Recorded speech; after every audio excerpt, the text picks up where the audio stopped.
크신 사랑과 은혜가 여기 계신 우리 성도님들을 위해 함께 하시기를 예수님의 이름으로 축복드리겠습니다.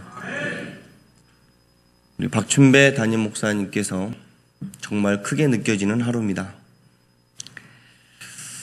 안 웃으시네요. 1부 때는 많이 웃으셨는데. 사랑하는 여러분, 여러분 예수님 믿으십니까? 네, 잘하셨습니다. 그럼 그 믿음에는 두 가지가 있다는 것을 혹시 아십니까?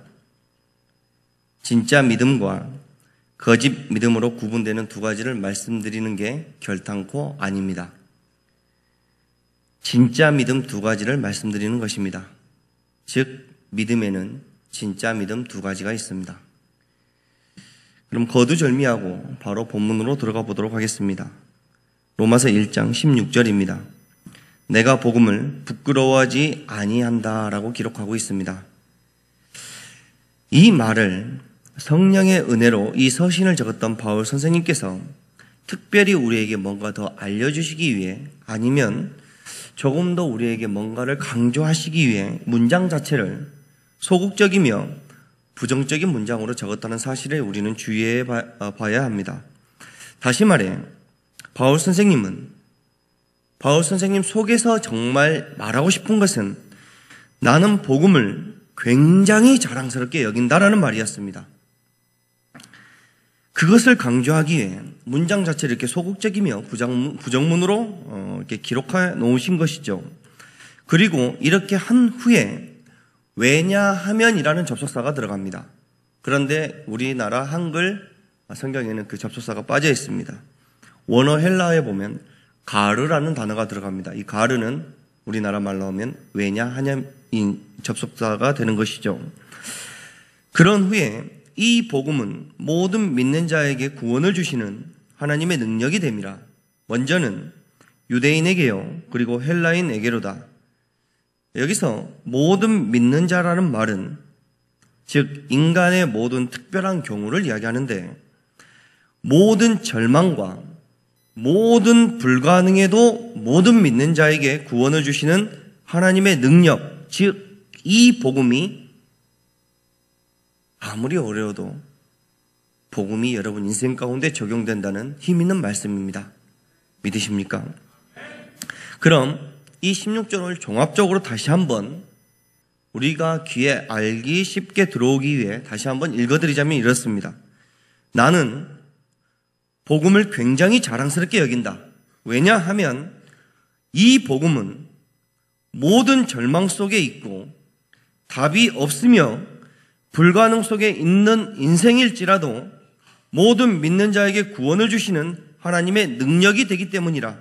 먼저는 유대인에게요, 그리고 헬라인에게로다. 이렇게 읽어집니다. 어떠십니까? 여러분 심장을 꿰뚫고 들어오는 능력의 복음으로 들려지십니까? 그 다음에 17절입니다. 복음에는 하나님의 의가 나타나서 믿음으로 믿음에 이르게 하나니 기록된 바 오직 의인은 믿음으로 말미암아 살리라라고 되어 있습니다. 복음, 즉 하나님께서 우리 인간들을 구원해 내시는 기쁜 소식에는 뭐가 담겨져 있냐면 하나님의 의가 나타났다고 성경은 선언하고 계시는 것입니다. 그럼 우리가 궁금한 것이 있죠. 목사님, 그 하나님의 의가 도대체 무엇입니까?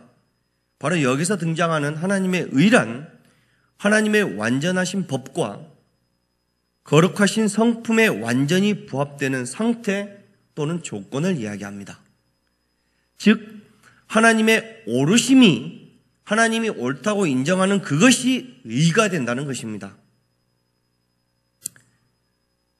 누가 옳다고 해야 하냐면 완전히 거룩한 성품 자체가 완벽하신 하나님께서 옳다고 여기셔야만 하는 것이 바로 의이고 바로 오르심이라는 것입니다. 사랑하는 여러분, 여러분 이 조건에 들어가십니까? 절대 아니죠. 우리는 이 기준에 다 탈락자들입니다. 그런데 성경의 복음에는 이런 하나님의 의가 나타나는데 어떻게 나타나느냐? 그것을 설명해 내고 있다라는 것이죠. 바로 그 다음에 나오는 믿음으로 믿음에 이르게 하나니라는 것입니다. 조금 더 쉽게 이야기해 보겠습니다. 복음에는 하나님의 의가 나타나는데 그 의가 무엇이냐면 하나님의 오르심입니다. 여기까지는 이해가 되십니까? 그런데 모든 인간들은 이 하나님의 오르심에 도달합니까? 도달하지 못합니까? 도달하지 못합니다. 그래서 하나님은 이 복음의 믿음으로 믿음에 이르게 해서 하나님의 의, 오르심, 즉 의에 도달하게 하셨다는 것이 성경의 선언이라는 것입니다. 그런데 그 믿음을 우리 인간들은, 즉 저와 여러분들은 자신이 믿어서 됐다고 자꾸 하나님께 우긴다는 것입니다. 무슨 말이냐면 인간들은 나는 믿었고 너는 안 믿었다고 자꾸 인간을 구분해낸다는 것이죠. 믿는다고 하는 자들도 별반 다를 것이 없이 살면서 끝까지 자기가 믿는 것 가지고 인생을 우려먹는다는 것입니다. 그럼 여러분은 궁금하실 겁니다. 목사님, 우리가 믿긴 믿었잖아요. 그건 사실이잖아요. 내가 입술을 벌려서 예수님 믿는다고 내 마음속에 들어와 달라고 이야기했잖아요. 그건 도대체 뭡니까? 라고 여러분 저에게 궁금하셔서 물으실 겁니다. 네, 맞습니다. 여러분 믿으셨죠. 그런데 결론은 여러분이 믿으신 것이 아니라 여러분으로 하여금 어떤 강력한 주체가, 어떤 힘의 원천이 여러분으로 하여금 입을 열게끔 만들었다는 것이 성경의 선언이라는 것입니다. 이해가 되십니까? 이것이 성경의 정확한 표현이라는 것입니다. 즉, 여러분이 믿어서 하나님의 자녀가 된다라기보다는 원래 여러분이 태초 전부터 하나님께서 택정하신 하나님의 자녀이기 때문에 그 어마어마하신 능력의 은혜로 여러분 인생 가운데 어느 순간에 여러분의 입을 여셔서 나는 예수 그리스도를 주로 고백하고 그 예수님을 내 마음에 모시겠습니다라고 고백할 수밖에 없다라는 것입니다. 자, 그럼 이 부분을 한번 좀 풀어보도록 하겠습니다. 복음, 즉 기쁜 소식에 대해서 로마서가 뭐라 정의하는지 한번 먼저 살펴보시죠. 로마서 1장 1절을 가보십시오. 로마서는 처음부터 나는 이 서신서를 복음, 즉 구원에 대해서 적겠다고 바울 선생님이 선언을 하십니다. 즉 로마서는 16장까지 있는데요. 다른 것에 대해서 나는 관심도 없고 적지도 않겠고 내가 주 예수 그리스도, 즉 하나님께 받은 복음을 설명하는데 이 서신을 다 할애하겠다라고 선언하면서 시작하신 성경이 로마서라는 것을 인지하시면서 살펴보시는 게 도움이 되실 것입니다. 그럼 1장 1절에 그 복음에 대해서 바울 선생님이 뭐라고 표현하냐면 하나님의 복음이라고 표현합니다. 찾으셨습니까? 1장 2절입니다. 이 복음은 또 뭐라 표현하시냐면 선지자들을 통하여 그의 아들에 관하여 성경에 미리 약속한 복음이라고 표현합니다. 역시 찾으셨습니까? 9절입니다. 그의 아들의 복음이라는 표현이 있습니다. 그런데 그 아들은 누굽니까? 예수 그리스도입니다. 그래서 그 아들의 복음은 어떻게 바꿀 수 있느냐? 예수 그리스도의 복음으로 바꿀 수 있습니다. 맞습니까? 자, 그렇다면 이 세 가지로만 로마서에 복음이 표현되는데 왜 이 성경 로마서는 복음을 하나님의 복음, 성경에 미리 약속한 복음, 예수 그리스도의 복음이라고 못 박았을까요? 왜냐하면 구원은 하나님께서 우리가 태어나기도 전에, 시간이 있기도 전에, 즉 태초에 홀로 작정하셨고 역사 속에서 이 구원을 실행하셨으며 예수 그리스도를 통해 완성, 즉 성취하셨다는 것으로 귀결되기 때문에 그렇게 성경은 복음에 대해서 표현하고 있는 것입니다. 그럼 이 복음, 태초 전부터 작정하신 이 복음에 여러분은 일했습니까? 안 했습니까? 할 수도 없었습니다. 이 복음에 끼어들었습니까? 끼어들지 못했습니까? 끼어들지 못했다는 게 성경의 선언입니다. 한 번도 복음에 대해서 여러분은 일한 적이 없습니다. 그러니 성경은 복음에 대해서 뭐라 선언하느냐? 어마어마한 것이다. 왜 어마어마한 것이냐 하면 하나님의 오르심, 즉 하나님의 의로 올라갈 수 있는 유일한 방법이 복음이기 때문에 어마어마한 것이라고 이야기한다는 것입니다. 로마서 1장에 이미 이렇게 복음에 대해서 선언하고 설명하고 있는 것이죠. 자, 다시 한번 물어보겠습니다. 이 어마어마한 복음에 인간인 여러분과 제가 복음에 끼어서 일을 했습니까? 안 했습니까? 안 했습니다. 아니, 할 수가 없었습니다. 그런데 자꾸 인간들은 자기들이 하나님 내가 믿었잖아요. 나도 복음에 끼어들어 일했잖아요. 하고서 우기는 자들이 여러분과 저라는 것입니다. 이로 보건대 정말 인간은 답이 없죠. 아마 여기까지 듣고도 이해가 되지 않으시거나 목사님 도대체 내가 예수 그리스도를 믿었는데 왜 그것까지 인정해 주지 않고 그게 뭐 어쨌다는 겁니까? 라고 심령이 불편하신 분이 혹 한 분이라도 계실 것 같아서 그 부분을 다시 해결하기 위해서 우리는 에베소서로 한번 가보시도록 하겠습니다. 에베소서 2장입니다. 에베소서 2장 1절과 5절을 살펴보도록 하겠는데 에베소서는 신약성경 311페이지에 있습니다. 에베소서 2장 우선 1절을 좀 같이 읽어보시도록 하겠습니다. 찾으셨으면 같이 읽어보시죠. 1절입니다. 시작. 그는 허물과 죄로 죽었던 너희를 살리셨도다. 5절입니다. 시작. 허물로 죽은 우리를 그리스도와 함께 살리셨고 너희는 은혜로 구원을 받은 것이라. 자, 어차피 찾은 김에 8절 9절을 같이 읽어보도록 하겠습니다. 8절 9절 두 절입니다. 시작. 너희는 그 은혜에 의하여 믿음으로 말미암아 구원을 받았으니 이것은 너희에게서 난 것이 아니요 하나님의 선물이라. 행위에서 난 것이 아니니 이는 누구든지 자랑하지 못하게 함이라. 아멘. 사랑하는 성도 여러분, 이 말씀이 누구의 말씀입니까? 하나님 말씀입니까? 앞에선 제 말입니까? 하나님 말씀이라고 믿으십니까? 그럼 설명을 해 나가도록 하겠습니다. 자, 그럼 에베소서 2장 1절과 5절에서 즉 성경께서 이야기하고 싶은 것이 무엇입니까? 우리는 허물과 죄로 죽었던 즉 감각이 없는 죽은 자 즉 시체였다는 것을 선언합니다. 시체의 특징이 무엇입니까? 듣지 못합니다. 보지 못하고 말하지 못하고 움직이지 못하는 게 시체입니다. 맞습니까?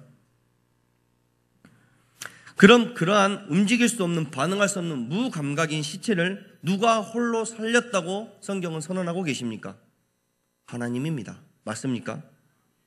그럼 살리는 구원, 그 구원의 주체는 누구라고 성경이 등장시키고 있습니까? 하나님입니다. 맞습니까?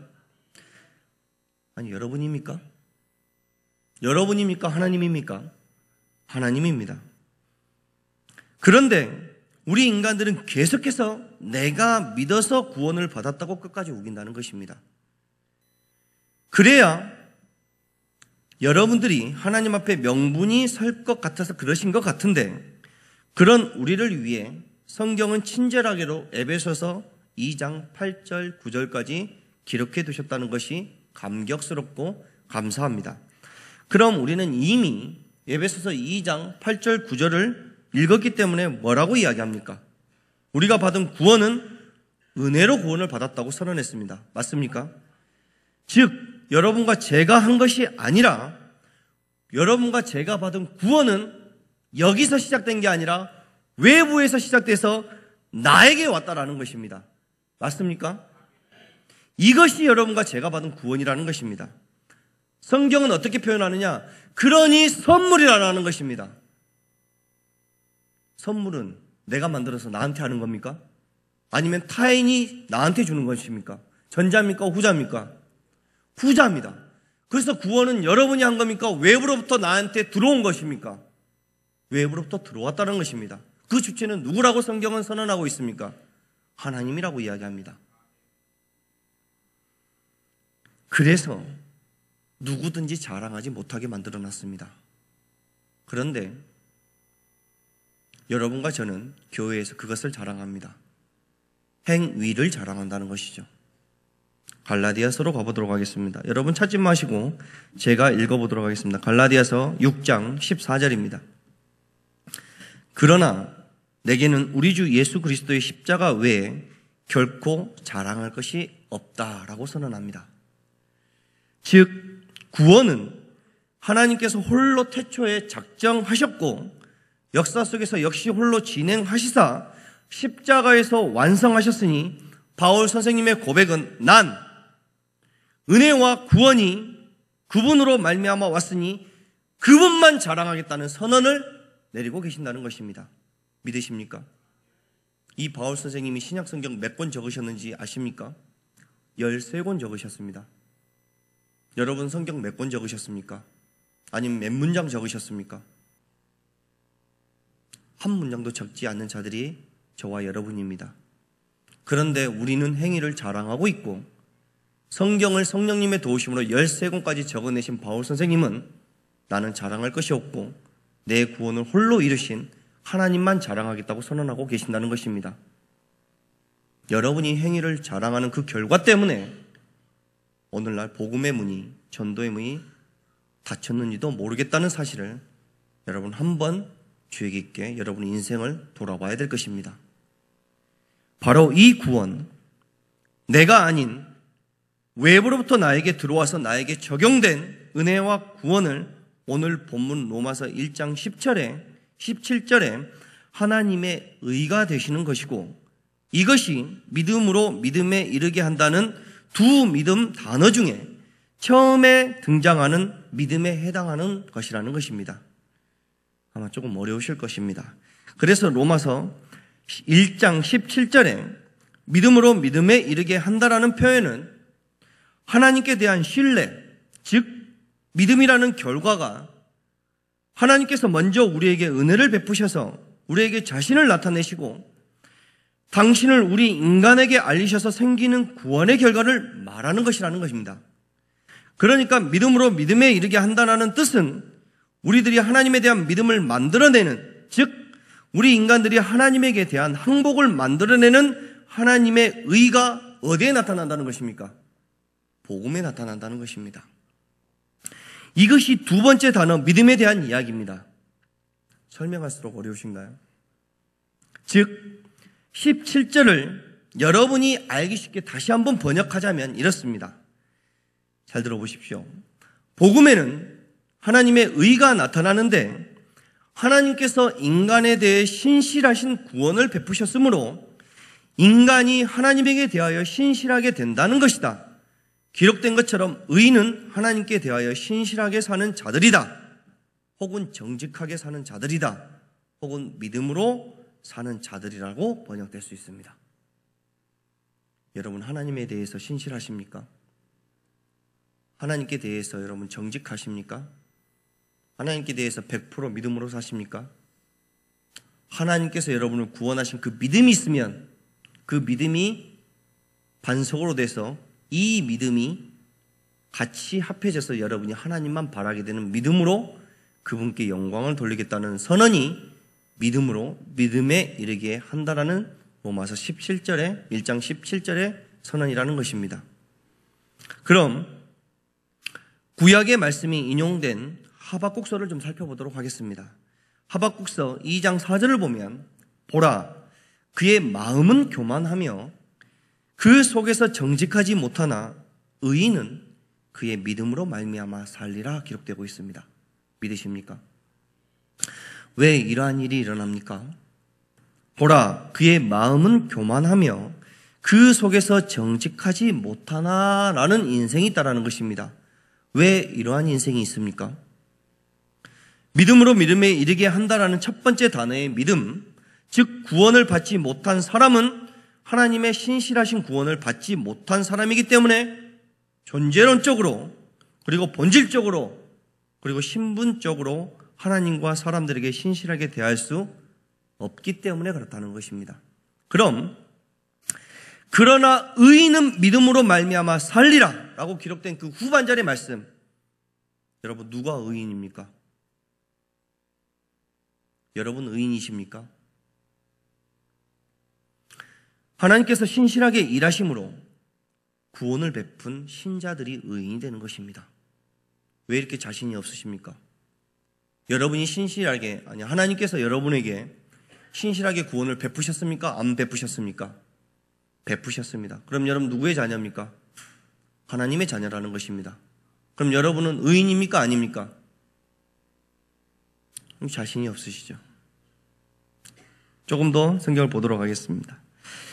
다시 한번 말씀드리자면 하나님께서 신실하게 일하심으로 하나님께서 구원을 베푼 신자들이 의인 되는 것입니다. 그럼 그들은 어떻게 삽니까? 하나님께서 반응할 수 없는 시체 같은 답 없는 나와 여러분을 위해 그 인생의 생명, 즉 구원을 주셨으므로 여러분과 제가 이제 그분에 대해서 신실하게 반응하겠다는 표현이 의인은 그의 믿음으로 말미암아 산다라는 성경의 기록이라는 것입니다. 그러니 여기서 믿음으로 산다는 믿음은 로마서 17절에 등장하는 믿음으로 믿음에 이르게 한다는 두 번째 등장하는 믿음이라는 것이죠. 자, 결론을 한번 내려보도록 하겠습니다.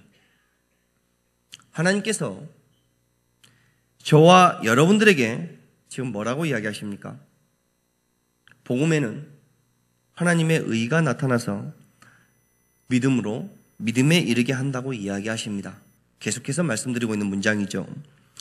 즉 하나님께서 우리에게 구원을 얻는 믿음, 그 믿음을 너에게 값없이 나의 신실함과 나의 거룩함으로 너에게 주었으니 이제 신실한 믿음을 나한테 보이라는 말씀이라는 것입니다.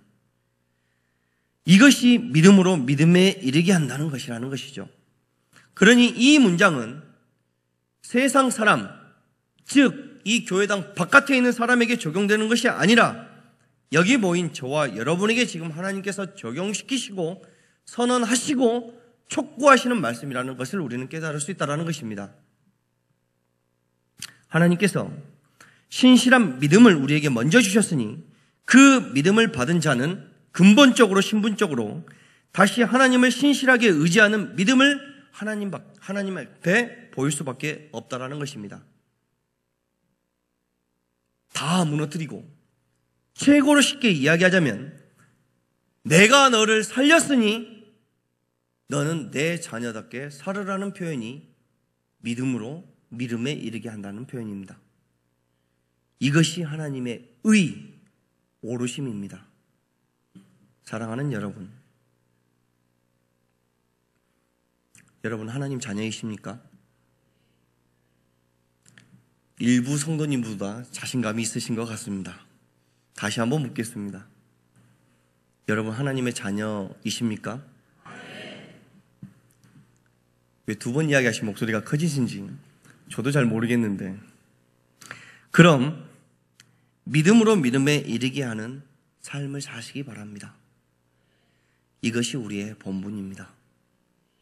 그러하기 때문에 교회 안에서는 초신자라고 혹은 나이 어린 초등학생이라고 무시하면 안 되는 것입니다. 또는 연륜과 인생의 선배들의 삶이 젊은 자들의 눈에 고리타분하게 보인다고 뭐라고 하셔도 안 됩니다. 왜입니까? 왜 그렇습니까? 우리 모두는 하나님께서 구원의 믿음을 주셔서 우리는 다시금 그 믿음으로 하나님만 의지하는 신실한 믿음에 이르게 하는 동일한 인생을 사는 자들이기 때문에 그렇다는 것입니다. 아무도 무시하지 마십시오. 하나님 앞에 똑같은 하나님의 인생을 살고 있는 자들입니다.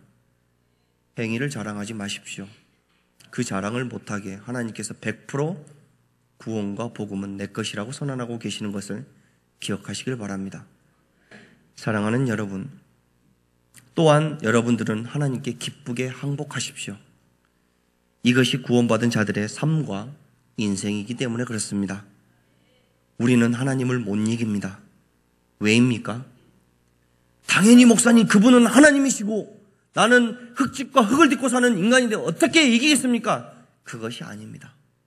왜 우리는 하나님을 못 이기냐면 정말 중요한 성경이기 때문에 찾아보도록 하겠습니다. 로마서 8장으로 갑니다.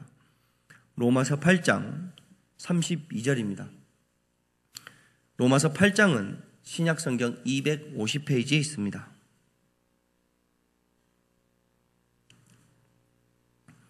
로마서 8장 32절 찾으셨으면 같이 한 목소리로 읽어보시도록 하겠습니다. 시작. 자기 아들을 아끼지 아니하시고 우리 모든 사람을 위하여 내주신 이가 어찌 그 아들과 함께 모든 것을 우리에게 주시지 아니하겠느냐. 아멘.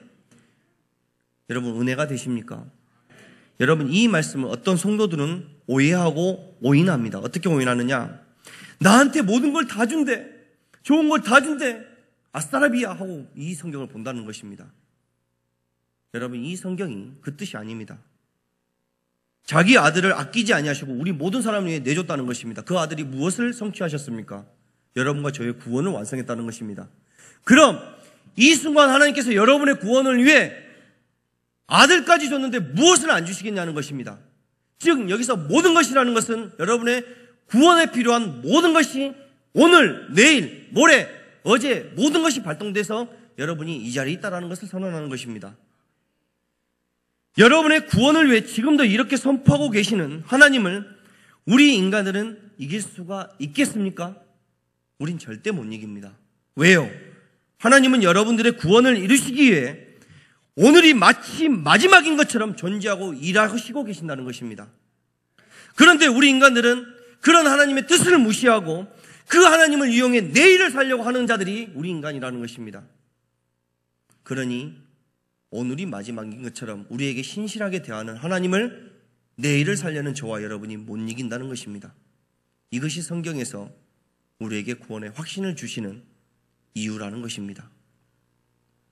사랑하는 여러분, 이 능력, 이 열심, 이 신실하신 하나님의 일하심이 여러분을 위해 지금도 동일하게 펼쳐지고 있다는 사실에 하나님께 감사와 감격하시길 바랍니다. 그래서 아무쪼록 하나님께서 여러분을 구원해내신 그 믿음으로 말미암아 하나님께 신실하게 반응하시는 믿음에 이르는 복된 인생이 여러분 모두의 인생이 되시기를 예수님의 이름으로 축복드리겠습니다. 하나님,